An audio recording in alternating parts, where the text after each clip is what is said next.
in God.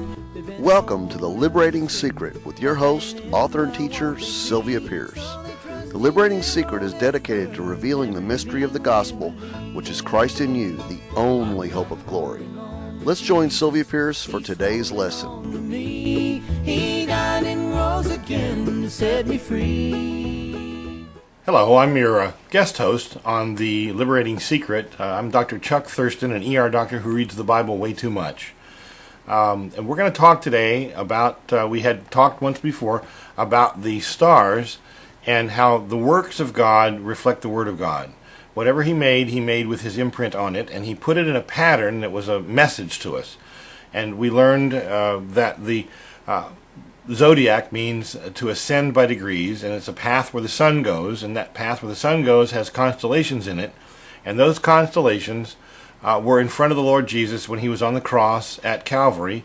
They were the backdrop to the shepherds when the angels announced the nativity to them, and that they were the main principal stars mentioned in the Bible, and happened to be the same sky as Hanukkah and Christmas right now. So the Hanukkah, the Festival of Lights, is the festival that celebrates when Jesus, the light of the world, was brought into the world, when the Word was made flesh and dwelt among us, and where Christ became mass, where his matter mattered. And so the Father overshadowed Mary, and she became pregnant with Jesus about Christmas time. He was then born at about Feast of Tabernacles on the 1st of Tishri, 3759, at the Feast of Trumpets, heralding the arrival of the King of the universe, Jesus Christ, Yeshua HaMashiach. So we now want to look at, well, how, if those stars were present in the sky over those events, did they have something else to say? Because in Genesis 1:14, it says that He made them for signs, and for seasons, and for days and years. And I want to explain those and explore a little bit more into what a sign, season, day, and year is. Seasons, days, and years are easy. The Earth is tilted on its axis like this. 22.5 degree tilt to the axis, and the sun is here. When the Earth goes around the sun like this, has to go under my arm to go around the sun, but when it goes around the sun like this, when it's tilted into the sun, that's summertime. When it tilts even with the sun, that's the equinoxes, the spring and the fall equinoxes. This is the fall equinox. When it's tilted away from the sun, that's winter time. And that's the 4 seasons of the year. That's why the Earth has the number 4. It has 4 seasons of the year: spring, summer, winter, and fall. Those are the seasons of the years. He made them for signs and seasons, days and years. Seasons, days is easy. The Earth spins around one time, that's a day. Years, it goes around the sun one time. Now, there are actually 3 kinds of years when it goes around the sun. You can have a sidereal year, you can have a solar year, and you can have an anomalistic year. Those are astronomical details that don't matter. All you have to know is that it goes around the sun. I just want you to know that I know it, so if you're an astronomer, you don't think I'm an idiot, okay? Because I'm using my hand for the sun. As it goes around the sun, those are the seasons of the year. The sun will be in some part of the sky around the Earth. We would not know where we are on the Earth if it were not for the fact that the stars are not uniform. When you go out in the sky and you look at the sky, the first thing you notice, there are 2 things. Number 1, the constellations do not look like the pictures in the book. They're just dots of light that somebody has arbitrarily said looks like a scales, looks like a woman, looks like a giraffe, looks like a hero figure, looks like a fish or a ram or a bull or a goat or goat fish. I mean, they don't look like it. So somebody had to randomly and arbitrarily assign those figures to those stars. The second thing is that they're not uniformly spaced across the sky. The sky is different wherever you look. Some of the sky has very bright, very beautifully arranged stars. Other parts of the sky is almost naked with tiny, dim little stars. The North Star, for instance, is not very bright.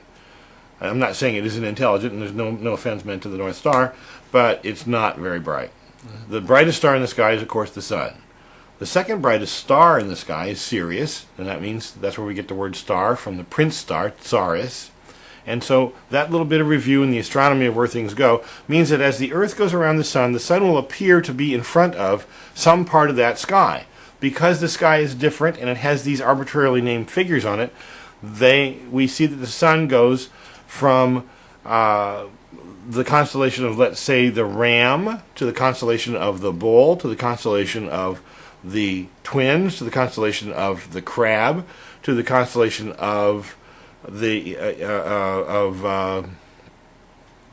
See what's after the crab. Anyway, those are that doesn't matter. I'm not an astronomer or an astrologer. I'm just telling you that's where they are. But each of those constellations as you go around the sky means something and has something to say.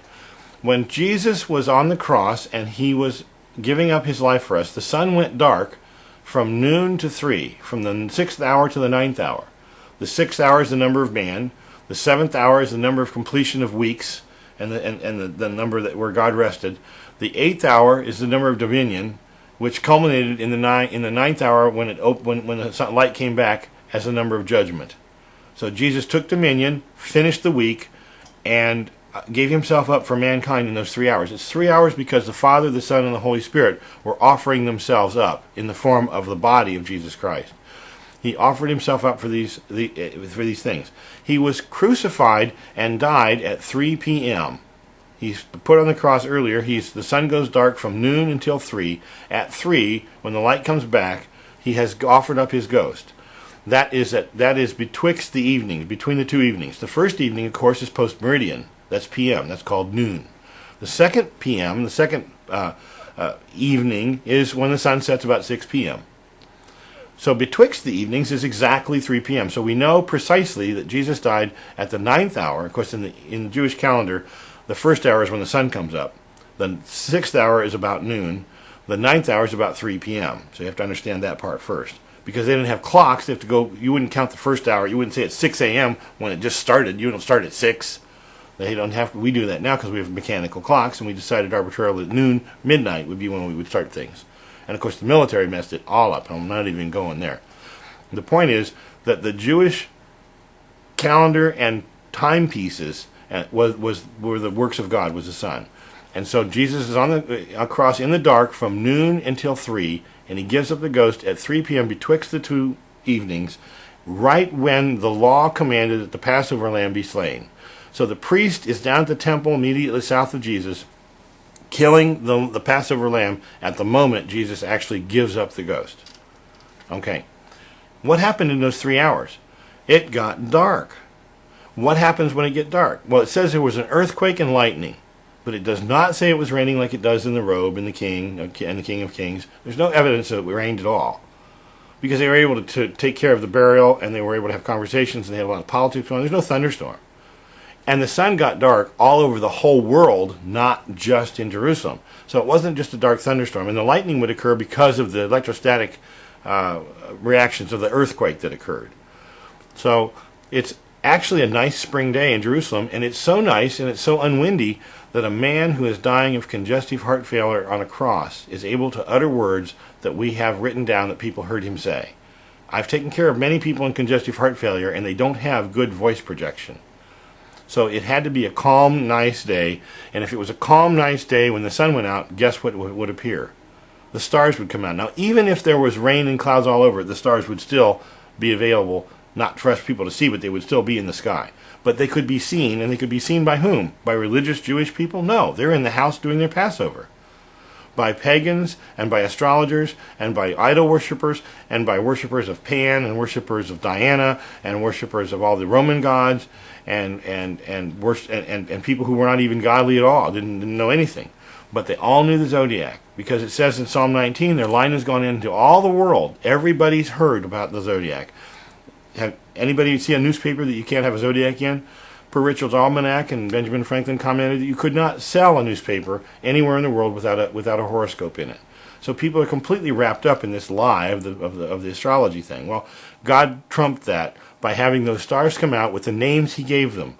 And when the Lamb of God that takes away the sin of the world was offered up on the cross, facing south, we know that for lots of other reasons, we'll do in another program, he was looking at the chambers of the south, and he was looking at the sky of the Bible, which was the same sky that was over his manger crib at the Nativity, which is the present night sky of Hanukkah and Christmas, which is the sky depicted on the ceiling of Grand Central Station in New York City right now, which is a sky mostly depicted in the cathedrals in Europe whenever they paint stars on the sky, and which was the sky in the Lascaux cave paintings in France, which are the oldest cave paintings known to mankind. That's an important sky. It's a beautiful part of the sky. It's really there. It's the sky with Orion and Taurus and the ram and the fish and the twins, and that's what I want to talk to you about today. When Jesus was on the cross, he looked up, and in front of him, when the sun went out, it was right next to a star called El Sharatan, which means the bound and the wounded. That bound and wounded star is part of a very narrow constellation called the Ram. It's an adult male lamb pictured as if it had been slain.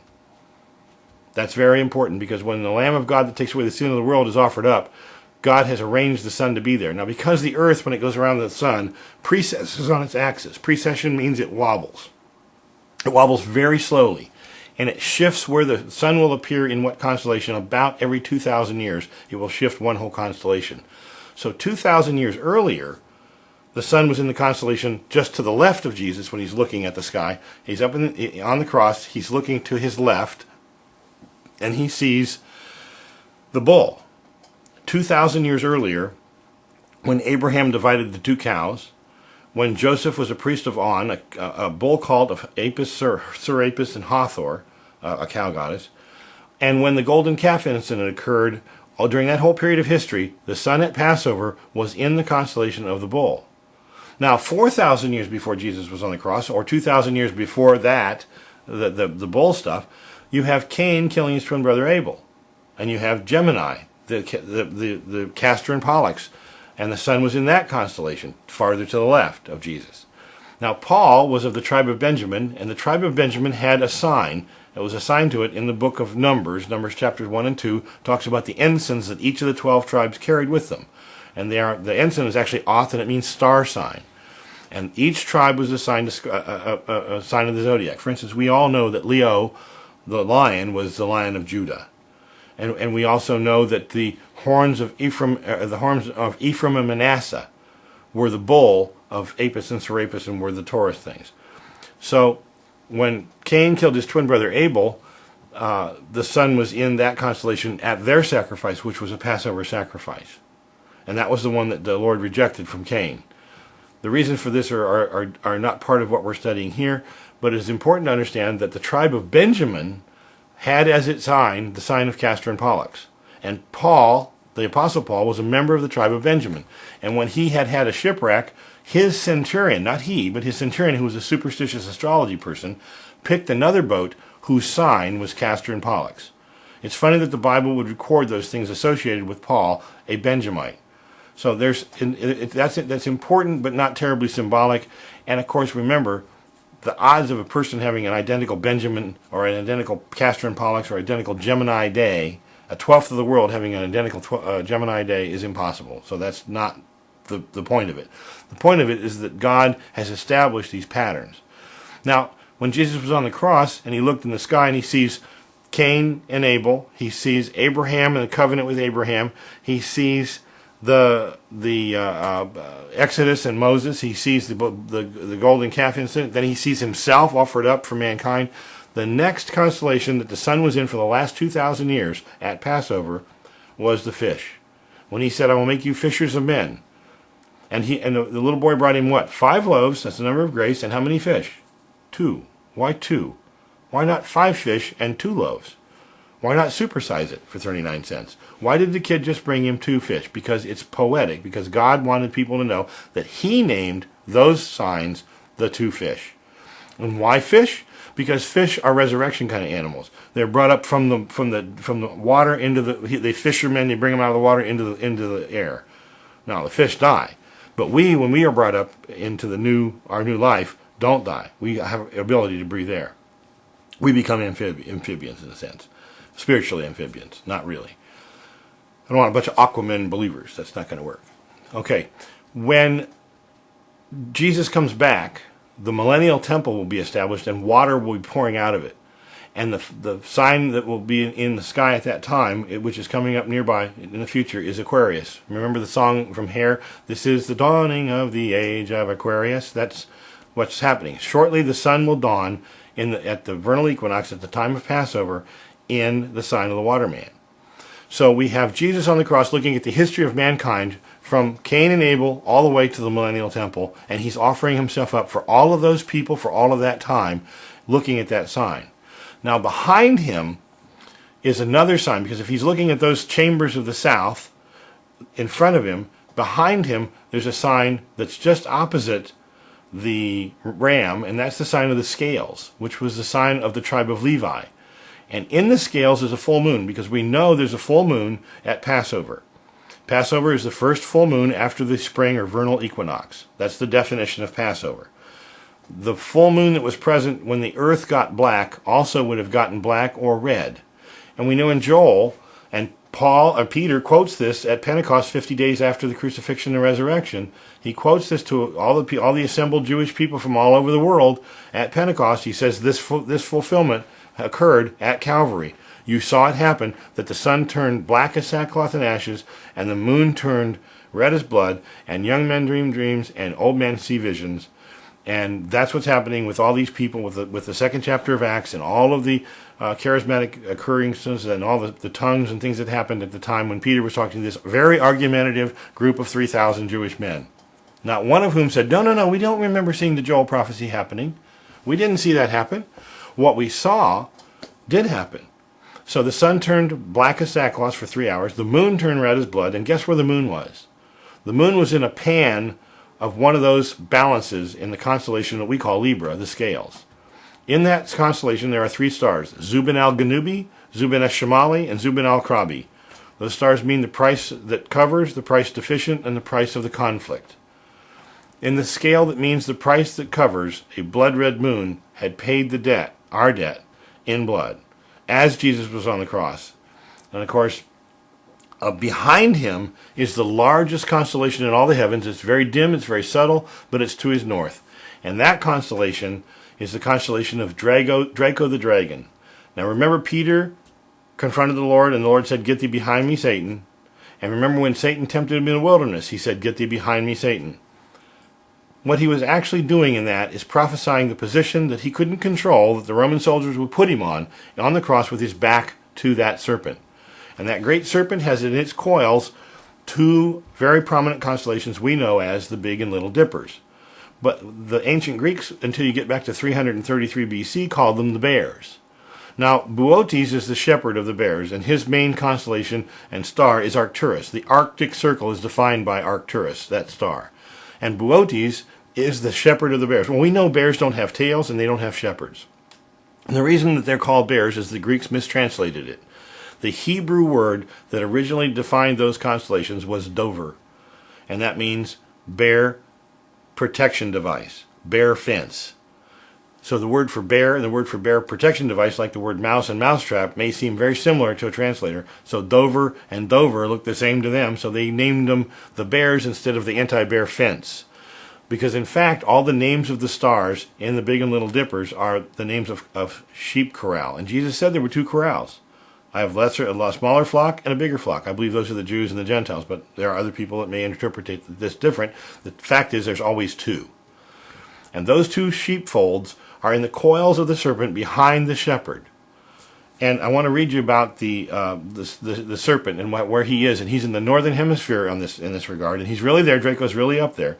And in Isaiah 14, beginning with verse... Isaiah. I can find Isaiah here. Isaiah... didn't have it looked up. It's Isaiah 14, beginning about verse 13. 13 is the number of rebellion in the Bible. 14 is the number of generations. And so we have a generational rebellion in the symbolism of these verses. But it says, "How art thou fallen from heaven, O Lucifer, son of the morning? How art thou cut down to the ground, which didst weaken the nations? For thou hast said in thine heart, I will ascend unto heaven, I will exalt my throne above the stars of God." Wouldn't that be in the north? "I will sit also upon the mount of the congregation in the sides of the north. I will ascend above the heights of the clouds. I will be like the Most High. Yet thou shalt be brought down to hell, to the sides of the pit." So there, God has allowed Satan to put his advertising right there in the form of Draco the dragon. The El Tanin is the one eye. El Rastaban is the other eye of Draco the dragon. One means the subtle, the other one means the dragon.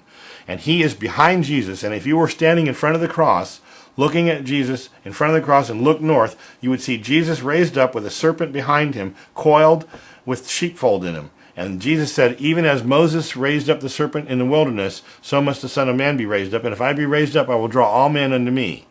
So he gave the right to do that by taking our sin on him. He was made sin for us, and there he is depicted as the dragon on the cross behind him. But guess what?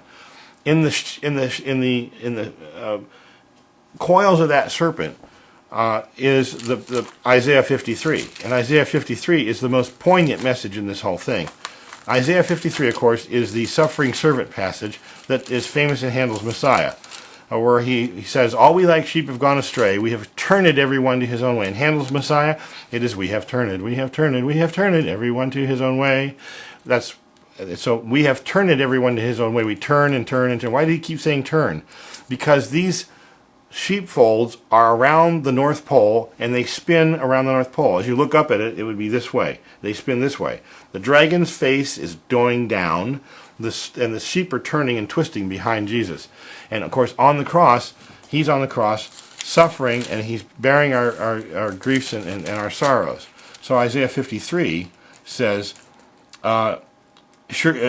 beginning of verse 3, "He is despised and rejected of men, a man of sorrows and acquainted with grief, and we hid, as it were, our faces from him. He was despised, and we esteemed him not. Surely, remember that in the Messiah? He hath borne our griefs and carried our sorrows." Where? On his back. "And the government shall be upon his shoulders, and our penalties on his shoulders, and the stripes that he had were on his shoulders." And where are his shoulders? They're facing the sheep to the back. "A man of sorrows and acquainted with grief, and we hid, as it were, our faces from him, and he was despised, and we esteemed him not. Surely he hath borne our griefs and carried our sorrows. Yet we did esteem him stricken, smitten of God, and afflicted. But he was wounded for our transgressions. He was bruised for our iniquities. The chastisement of our peace was upon him, and with his stripes we are healed. All we like sheep have gone astray. We have turned, every one to his own way. And the Lord hath laid where on his back, on him, by his stripes, the iniquity of us all. He was oppressed and he was afflicted, yet he opened not his mouth. He was brought as a lamb to the slaughter, and as a sheep before her shearers is dumb, so he opened not his mouth." Picture this now. Jesus is on the cross. He sees the history of the human race from beginning to end in front of him in the chambers of the south of Job, with the sky of the Bible, the sky of Hanukkah and Christmas, the sky of the Nativity, the sky of his crucifixion, all before him. And behind him he has the dragon coiled around the serpent, around the sheepfold. He has to forsake the sheep briefly to give himself up for them, and the serpent is going down. The serpent is bowed down at the foot of a constellation right next to the Lord. That constellation is called Cygnus the Swan. In Aesop's fables, remember, there's the ugly duckling. There's the caterpillar. There are a lot of other Aesop's fables, a famous Greek fable teller. And we aren't following cunningly devised fables, but those fables do reflect what God actually said originally. And all the nations in the world know these things. That diving swan and the ugly duckling story is a resurrection story. It's a transformation, caterpillar to butterfly story, ugly duckling to beautiful swan story. And Cygnus, the diving swan, has been perverted by Greek mythology and Roman mythology into being a diving swan. But in fact, a diving swan has a long neck at the bottom, short wings at the top, and makes a cross. And the top of that cross has a star on it called Deneb. In Arabic, that word means the tail of the hen. But in Hebrew, it means the judge. Remember Dan was the judge? And Dan has a symbol of a serpent that he was compared with in the Old Testament. And so Dan is at the head of this thing, and he's the judge.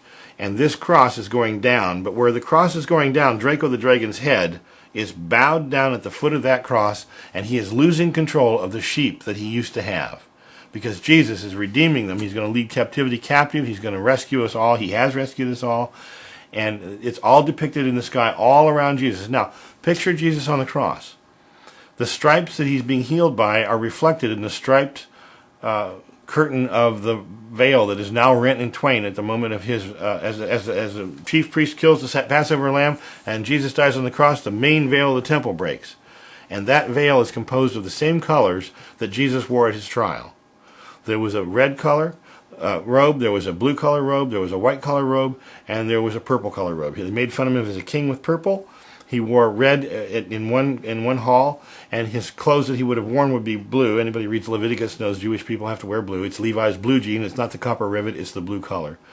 And the same colors that he wore in his passion were the colors of the way gate into the court of the Jews, the truth gate into the holy place where the scriptures were worked on, and through the gate that the priest could not go through the veil that was rent in twain, and we now become one with the Father because of what he did at Calvary.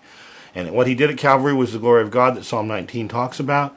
And all these constellations are all around him. Now just picture Jesus on the cross and make the earth disappear from before him, make the cross go away, make him stand in space alone, on the cross offering himself up for him, for our sin. And just think about, turn your eyes upon Jesus, look full in his wonderful face, and the things of earth will grow strangely dim in the light of his glory and grace. So that's what you think of. That's what Jesus gave up. That's where he was. He spoke all those things into existence. He had to speak the nails and the wood of the cross into existence to accomplish his own crucifixion. He maintains the world and the universe by the word of his power. He put those constellations into place. He gave them their names. And we have an opportunity to take that cross-cultural communication to the billions of people on this planet who know the zodiac, who know those signs, and who know that somebody was born of a virgin and became the Lion of Judah, that someone was affected by a twin brother killing his brother, but that someone was affected by a covenant made when two cows were slain and halves put apart, that things happened that bear on their own world. So there are so many details of each constellation, we couldn't begin to go into all of them. I just wanted you to get the broad picture of Jesus on the cross, and the center of all of the message of the stars is Calvary. When things impinge at Calvary, they are no longer factoids. They're important cross-cultural communication tools for us. I'm your host, Dr. Chuck Thurston, and you can reach me through the LiberatingSecret.org. Or my email is chuck@evidences.net, chuck@evidences.net. We have these presentations available in planetariums and on videotape and in person if you'd like at your church, to show how you can communicate with your neighbors who believe the horoscope and not the picture it covers. The more I try, the more I fall. I finally see the writing on the wall. The problem lives in what I see. A separate him outside, a separate me. In a desert land.